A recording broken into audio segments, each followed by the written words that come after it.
বান্দার হক আদায় খুবই জরুরি একটা বিষয়। মনের অজান্তেই আমরা বান্দার হক নষ্ট করে ফেলি। কখনো কখনো আমরা বুঝতেও পারি না আমরা বান্দার হক নষ্ট করে যাচ্ছি। যার হক নষ্ট করছি দেখা যাচ্ছে সেও বিষয়টা আমলে নিচ্ছে না। যদিও এই দুনিয়ার হক নষ্টের বিষয়গুলো আমরা যথাযথভাবে আমলে নিই না, তথাপি আখিরাতে আমরা যার হক নষ্ট করেছি তারা আল্লাহর কাছে নালিশ করতে পারে। বিচার হিসেবে আমাদের নেক আমলের ঝুলি থেকে আমল নিয়ে নিতে পারে, আবার আমাদের কাঁধে তাদের গুনাহ চাপিয়েও দিতে পারে।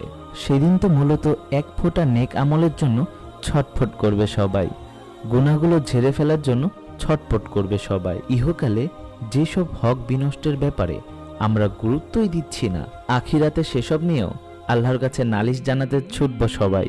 এত গুরুত্বপূর্ণ একটা বিষয় হওয়া সত্ত্বেও আমরা বান্দার হকের ব্যাপারে যত্নশীল হচ্ছি না। দেখা যায় কার কার হক নষ্ট করেছি তাও আমাদের মনে নাই। এমন অবস্থায় কিয়ামতের দিন আযাব থেকে বাঁচতে কয়েকটা কাজ করা যায়। প্রথমত, প্রতিনিয়ত ইস্তেগফার করা। দ্বিতীয়, যার হক নষ্ট করেছি তার কাছে ক্ষমা চাওয়া, সম্ভব হলে ক্ষতিপূরণ দেওয়া। তৃতীয়, অচেনা অজানা যারাই আমাদের হক নষ্ট করেছে প্রতিদিন, প্রতি সপ্তাহে, প্রতি মাসে তাদের ক্ষমা করে দেওয়া। আল্লাহ নিশ্চয়ই আমাদের এই ক্ষুদ্র প্রচেষ্টাটুকু দেখেন।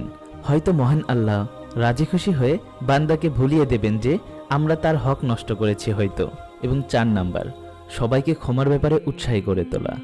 হয়তো আমার আপনার দেখা দেখি অন্যরাও তাদের হক বিনষ্টকারীদের ক্ষমা করে দেবে। হয়তো যাদের ক্ষমা করে দেয়া হয়েছে তাদের ভিড়ে নিজের অজান্তে আমরাও থাকব।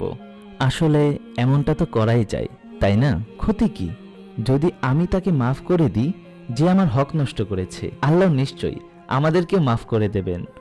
অন্তত আমরা আশা করতে পারি। একটা খোলা অনুরোধ, যে বা যারা আপনার হক নষ্ট করেছে ভুলে যান, মাফ করে দিন, নিজেকে হালকা করেন, আল্লাহকে খুশি করেন, এতে অমঙ্গলের কিছু নেই।